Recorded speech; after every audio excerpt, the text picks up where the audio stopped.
O Internacional se reúne e debate o futuro de Alexander Medina. Será que o técnico permanece no cargo depois do empate de ontem? Vamos falar sobre o jogo também. Tudo isso depois da vinheta. Vem comigo!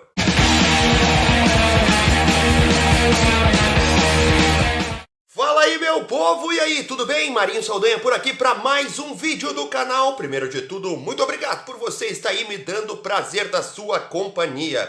Hoje nós vamos falar sobre o jogo e sobre o futuro de Alexander Medina. Você sabe que ontem o Inter empatou em casa com o Guairenha do Paraguai em 1-1. E você deve estar se perguntando por que esse vídeo não veio ontem. Daqui a pouco eu te explico, tá? Antes eu quero que tu te inscreva no canal, deixe o seu like, deixe o seu comentário, compartilhe esse vídeo com todo mundo e ative o sininho de notificações. Só assim você não perde nada do material que a gente produz diariamente aqui no canal. Vamos lá? Falar sobre esse empate amargo do Inter contra o Guairenha. Bom, por que esse vídeo não foi feito ontem, logo após a partida? Você deve estar se perguntando, bom, mas o jogo foi ontem. Tchê, eu não ia conseguir fazer esse vídeo ontem com a tranquilidade que é necessário para fazer ele. Eu ia estar irritado, ia daqui a pouco falar demais, ia assim, sabe? Ia estar envolvido ali no ambiente, em tudo que aconteceu no Beira-Rio. O ideal, na minha opinião, ainda que eu perca visualizações, mas não é isso que está em jogo aqui, é dar uma esperada, dar uma avaliada de novo, rever o jogo, rever os lances para poder passar para você um conteúdo realmente de qualidade. Não adianta eu vir aqui abrir a câmera, falar um monte de groselha aqui, falar um monte de bobagem para você, que na verdade não vai ter análise nenhuma e assim, para ouvir gente irritada, você tem outras oportunidades, tem outros canais, não vai ser aqui que isso vai acontecer. Aqui o negócio é um pouco mais tranquilo. Vamos falar antes do jogo? Vamos inverter essa ordem, vamos começar com o que está acontecendo agora. Bom, lá no Beira-Rio e no CT Parque Gigante há atividades do Internacional em campo, fechadas, sem presença da imprensa, mas principalmente nos gabinetes estão acontecendo reuniões que podem definir o futuro do técnico Alexander Medina. A direção do Inter avalia a demissão do treinador pela falta de bons resultados e perspectiva de evolução do time. Duas coisas principalmente estão em análise. A primeira é a multa rescisória do técnico, de aproximadamente 7 milhões de reais. E a segunda, que daí é a favor do Medina, é a falta de reforços. Eu te explico, né? O Inter contratou 14 jogadores, como assim falta de reforços? A falta de jogadores já no time e com ritmo. Ainda tem muitos jogadores para entrar desses que foram contratados. O Alan Patrick, o Pedro Henrique, o Vitão, são exemplos claros. O Depena chegou há pouco, ainda tem a recuperação do David, a recuperação do Kaique Rocha, o Wanderson nem estreou, e isso aí faz o Inter repensar. Será que demite agora ou espera os reforços para ver o que ele pode dar ali na frente? Será que vai estar perdendo tempo ou não? Bom, são questões que estão em análise lá no Beira-Rio e hoje o Inter deve ter uma resolução se vai ou não permanecer com o Alexander Medina no comando do time. Falando sobre o jogo de ontem, olha, eu revi o gol sofrido pelo Inter porque me pareceu absurdo no primeiro momento um buraco tão grande na zaga. E eu te digo agora o que aconteceu. Bom, o Bustos avançou para fazer a jogada ofensiva pela direita, mas não deu certo. O retorno dele não me parece que foi assim, sem vontade, voltou devagar. Não, ele simplesmente retornou na velocidade que costuma retornar um jogador que está desgastado por ter tentado fazer uma jogada ofensiva. É evidente que o Inter errou a jogada ofensiva, como errou milhares de jogadas ofensivas no jogo. Passou o jogo inteiro errando jogadas ofensivas.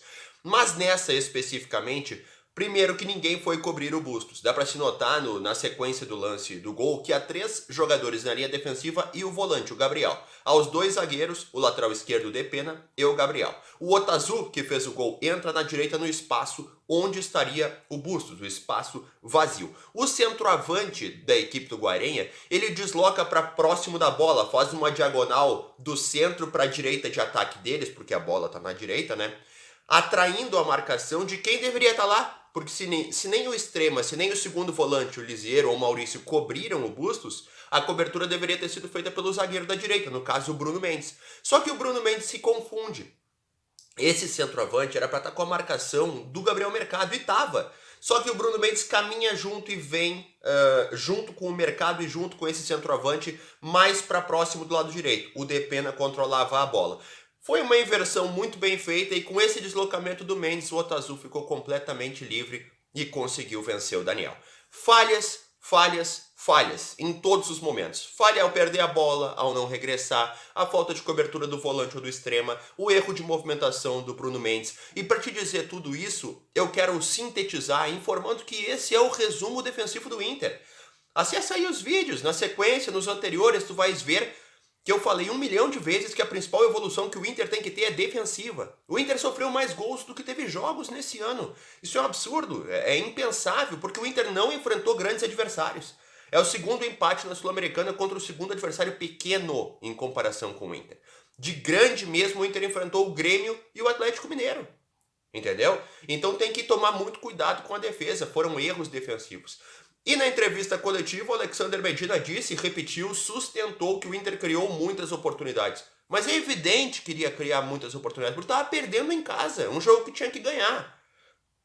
Então, nada mais natural que ter picos de 80% de posse, nada mais natural que ter 20 e tantas conclusões, nada mais natural que ter oportunidades de gol, porque estava pressionado, porque tinha que ter. Não foi uma criação espontânea, não foi um grande jogo coletivo, pelo contrário. O Inter não conseguiu encontrar os caminhos para furar o bloqueio feito por um time de meio de tabela do Paraguai. Tapar o sol com a peneira é tentar ver um ponto positivo nesse jogo. Não houve grandes pontos positivos. Eu salientaria, se é para ver alguma coisa boa, que o Depena foi bem. Ele mostrou que ele pode ser lateral esquerdo, ele pode ser extrema da esquerda. Ele foi deslocado para uma função defensiva e foi bem de novo. Então, se existe um ponto positivo, se chama Carlos Depena. Além disso, não existe nenhum ponto positivo. Ah, evolução. Que evolução? Sabe? Teria evolução se tivesse passado por cima, furado a defesa e feito os gols. Não foi assim, o Inter perdeu gols incríveis. Teve suas chances porque era obrigado a ter. Não foi uma criação natural, não houve grandes movimentos coletivos e o Inter não conseguiu ter uma grande atuação contra o fraco Guairenha em casa.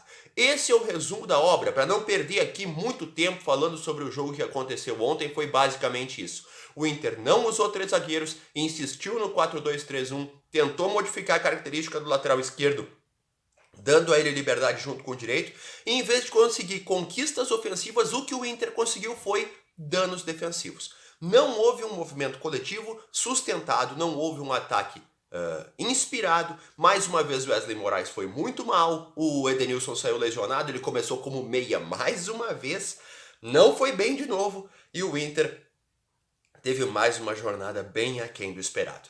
Vamos ver o que acontece, né? Vamos esperar aí o dia de hoje para ver se o Medina segue ou não no comando, e eu volto qualquer hora com mais vídeos aqui no canal. Tchau!